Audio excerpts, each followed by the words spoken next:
everyone, and welcome this evening. Thank you for joining us. I'm here with you live from the Rawlings Library. We have been so excited to host our special guest author this evening, Stephanie Dray. This program is part of our adult summer reading program and is also the first of a two-part series featuring Stephanie Dray. Stephanie is a New York Times bestselling author, Wall Street Journal, and USA Today author of historical women's fiction. Her award-winning work has been translated into 8 different languages and tops lists for the most anticipated reads of the year. Before she became a novelist, she was a lawyer and a teacher. Now she lives near the nation's capital with her husband, her cats, and of course her history books. Tonight, she will be focusing on her book, My Dear Hamilton, and once her talk is complete, she will be taking questions from those of you tuning in live. If you have a question throughout the night, please type it in the comments area and we'll be selecting a few questions for her to answer at the end. Now, please let me introduce Stephanie. Hi, everyone. Hi, Stephanie. Hi, I'm so delighted to be here with you tonight. I should note that authors can be nervous Nellies. And so it's been an interesting year where suddenly we're told the new rules, which are that we can only meet with readers from by camera, and also we can't get a haircut and can't get our nails done. So this is as good as it gets, and I'm so happy to just see human faces like yours tonight.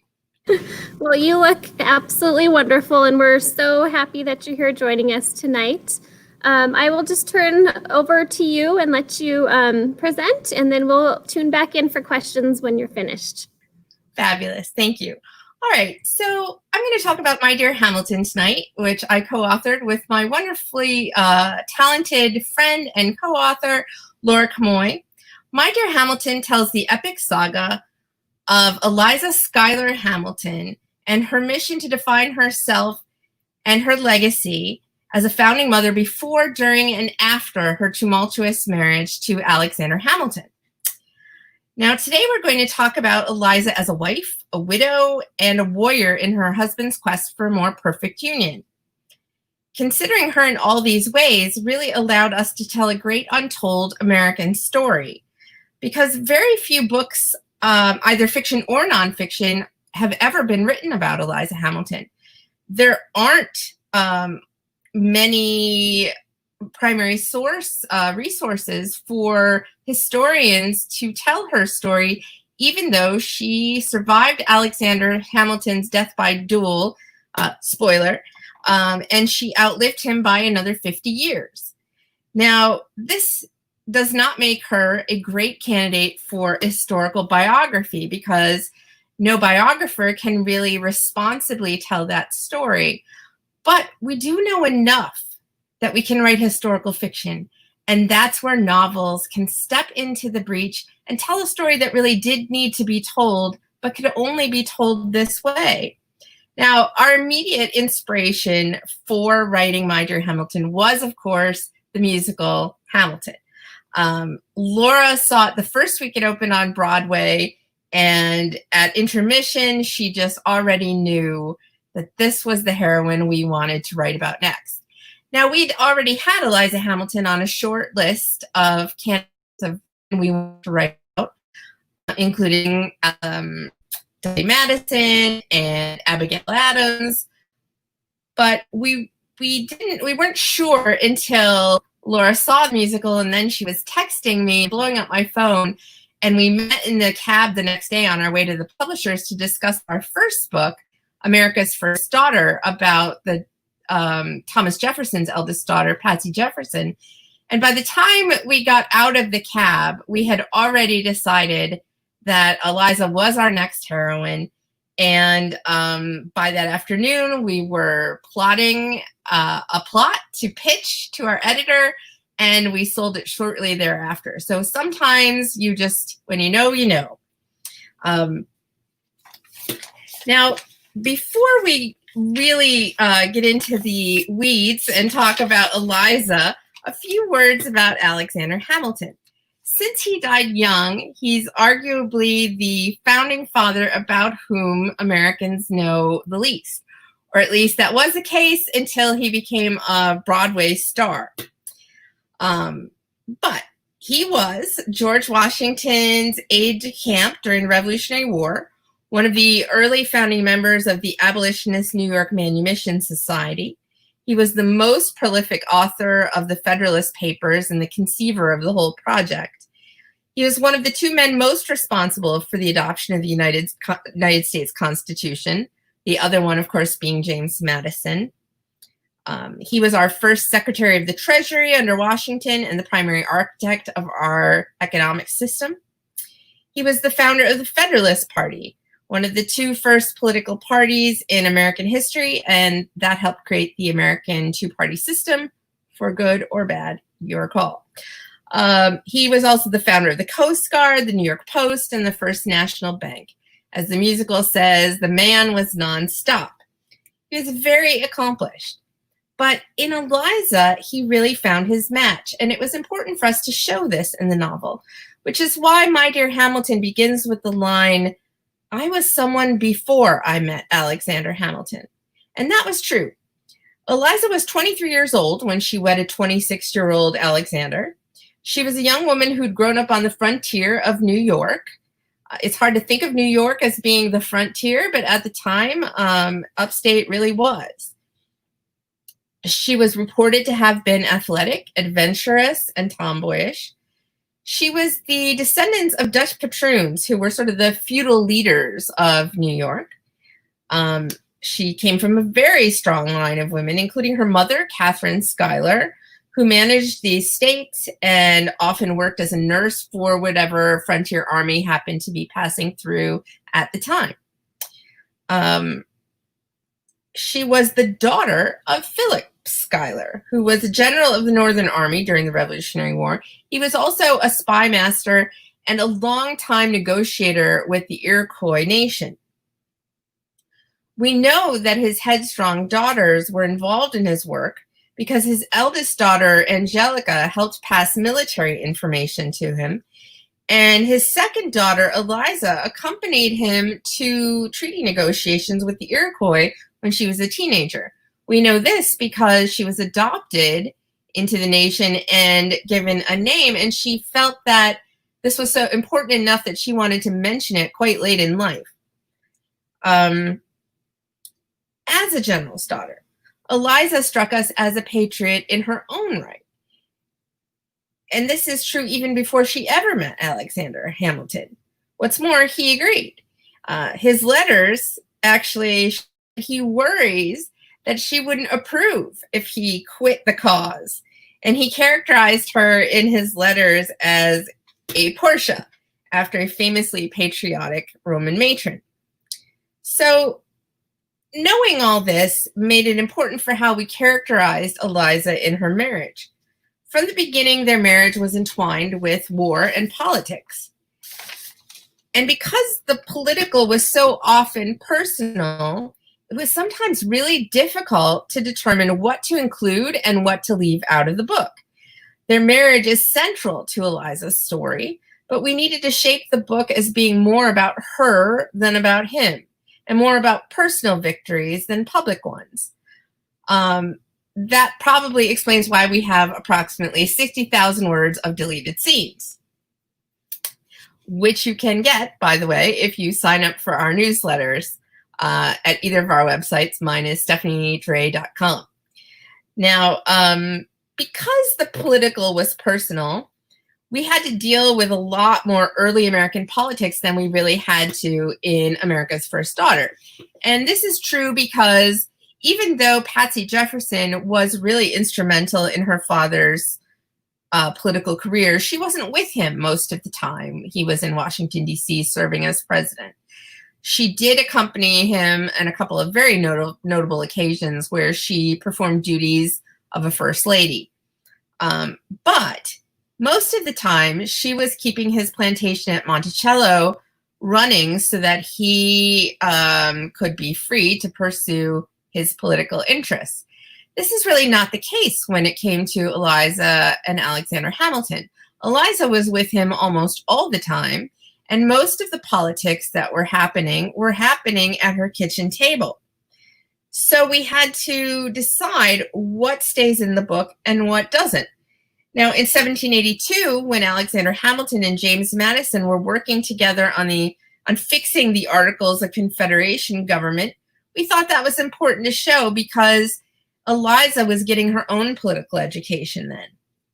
In 1787, when Alexander Hamilton and James Madison were writing the Federalist Papers together, we wanted that to stay in because Eliza was acting as a sometimes courier for the publisher.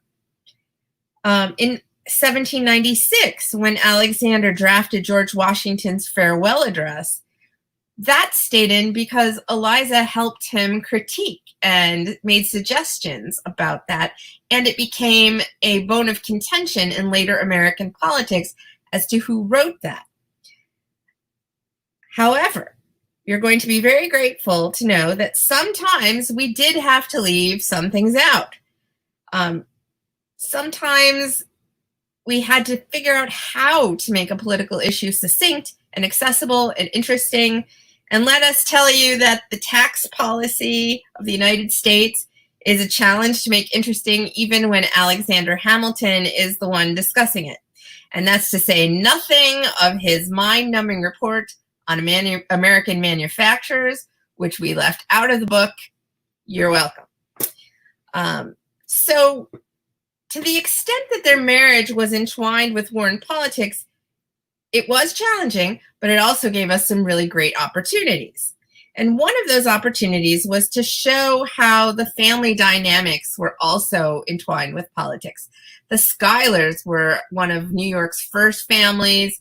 They were in competition with the Livingstons, and they were very excited to help enable Alexander's career. He was very close to them, and the complicated nature of his relations with his in-laws gave us some really juicy drama in the book. It also allowed us to show that Alexander and Eliza had political and personal beliefs and value systems that were shared. Their marriage was born of mutual respect and shared patriotism, but they also both had a certain social morality. They both opposed slavery. They both advocated assistance for Native Americans, and they both worked on the cause of orphans. Eliza did make Alexander Hamilton's work possible by taking care of their house and their children, and making their meager government income stretch, and getting shipments of things that they needed and loans from their parents, more traditionally feminine work. But she also served as a hostess, which was a very politically important role at the time, an advisor, a sounding board, a scribe, a courier, and more.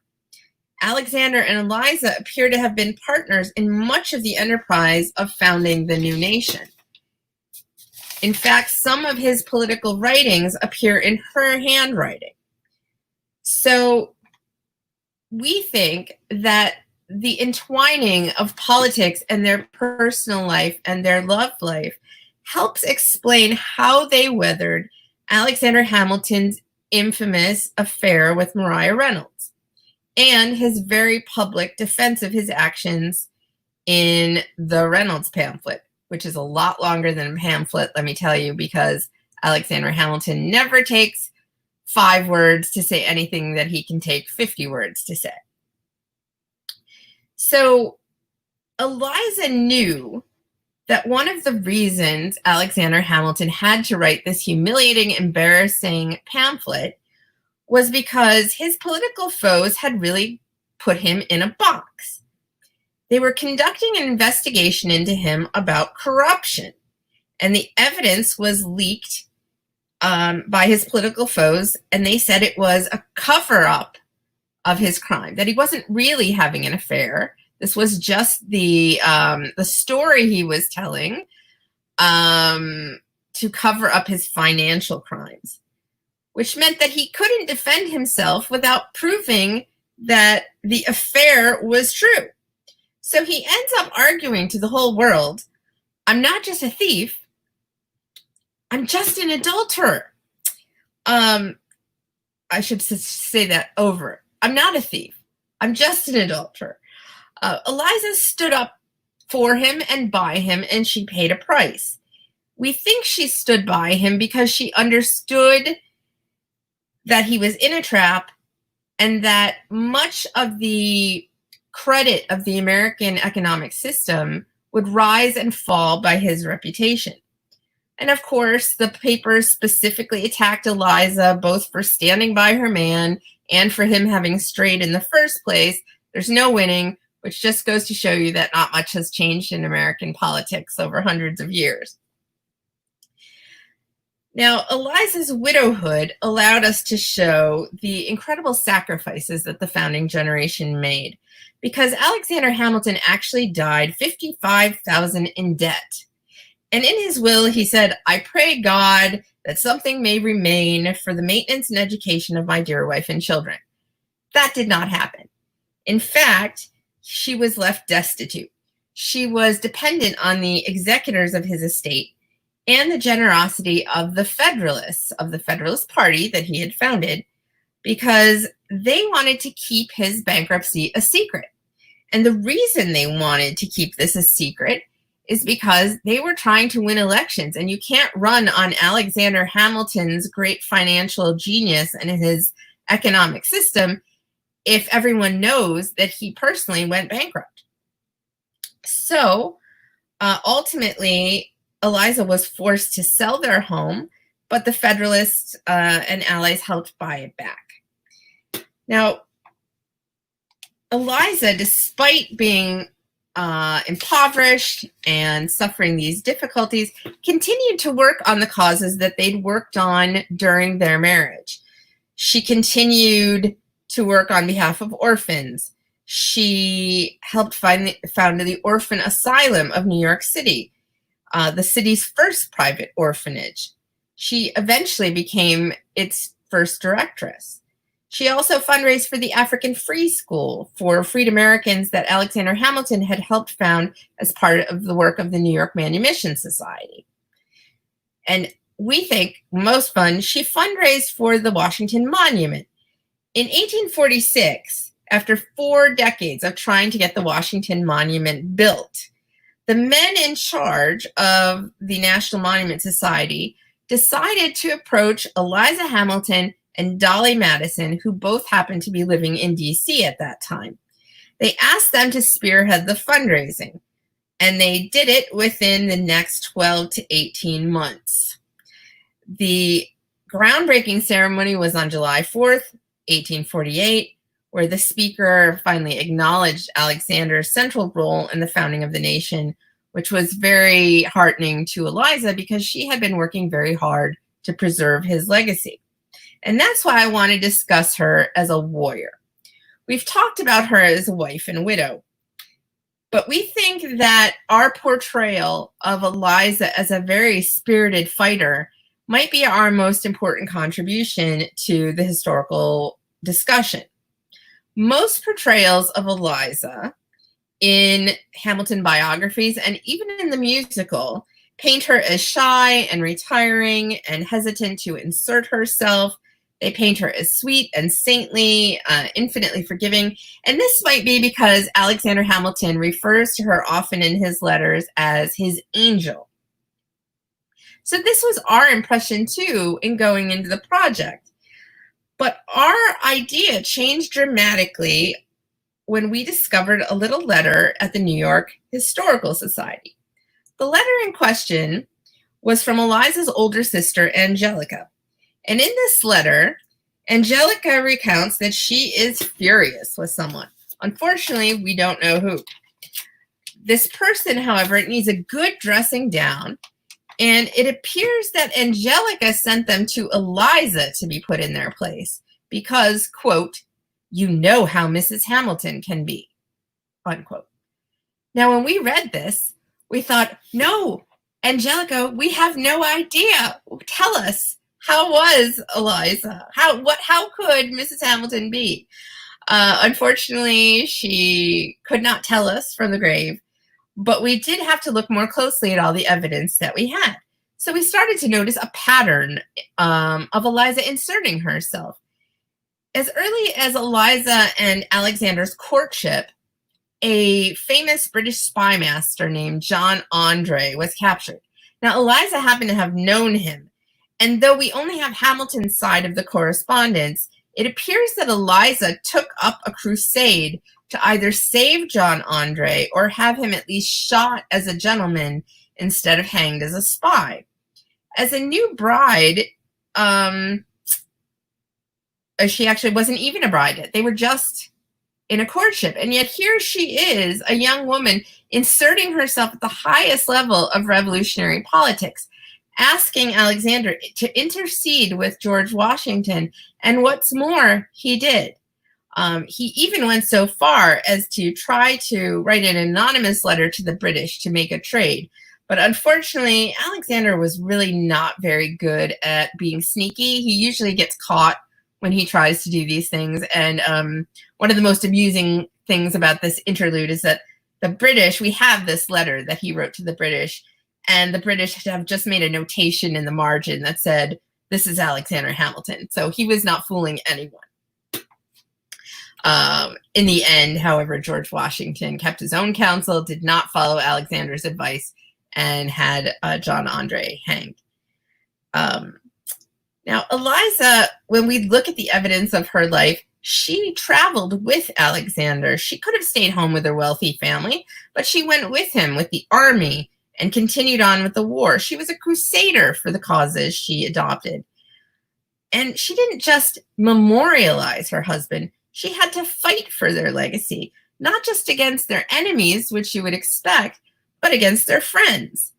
Now, in the wake of Alexander Hamilton's death, of course, the Jeffersonian Republicans were eager to erase or reverse Hamilton's accomplishments. He had been their political foe. But Alexander's own party, the Federalists, were really struggling to win elections. And they got it in their head that maybe it was because they'd been founded by that guy who had an affair and then wrote a book about it. So what they ended up doing is starting to argue that George Washington was really the founder of their party and to minimize Alexander's contributions.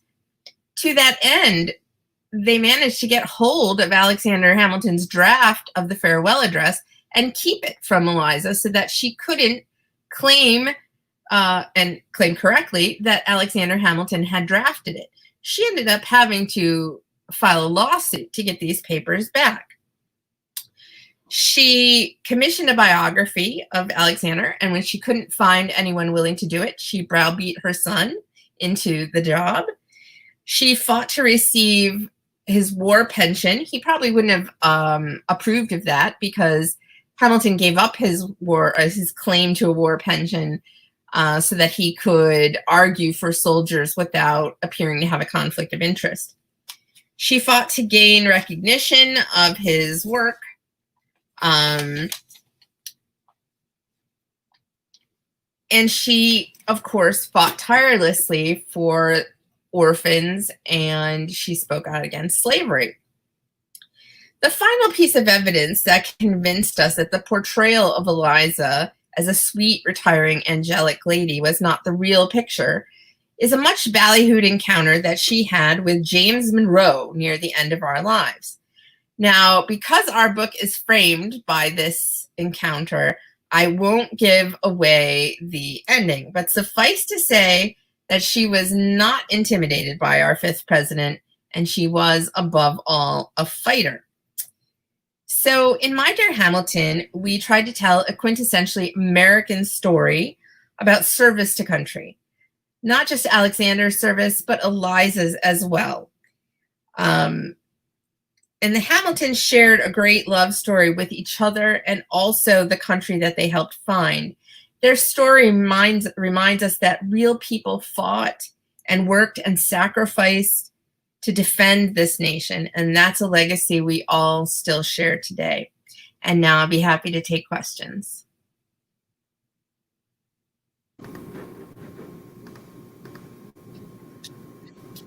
Thank you so much, Stephanie. That was wonderful. I did get 2 questions that came in. The first one here is from Kathy. And she says, Alexander appeared to struggle with his career in politics. Can you talk about why this was? Well, he had a big mouth. He was intemperate. The duel that killed him was not the first that he was involved in. He pretty much had a fight with every other founding father. He was very opinionated. And so this probably limited him. He had great reserves of intellectual power, and he was a fabulous writer, and he worked super hard. He was actually quite a visionary. But Thomas Jefferson was a better politician's politician. Jefferson had better control over himself, over what he wrote. He was a better schmoozer, and he had more self-control ultimately. So, and he lived, he outlived Alexander, so he gets more glory, at least until recently. There's not a Jefferson musical. Correct. Not that I know of. Well, thank you. And this question comes from her daughter. Her name's not listed, but she says, I just finished My Dear Hamilton. Which book of yours do you recommend I start with next? Well, if you haven't already read America's First Daughter, that's sort of the natural counterpoint, and we're going to be discussing that one next week. Is that right? Is it next week? Can you remind Next Saturday. Next Saturday, yeah. We're going to talk about America's First Daughter, so we'll see the other side. It's usually easier to read Jefferson first and Hamilton next because Hamilton is a very small part of Jefferson's long life. Hamilton is mostly a formidable foe for Jefferson, but not a super villain. He's not around long enough to make that much of a dent.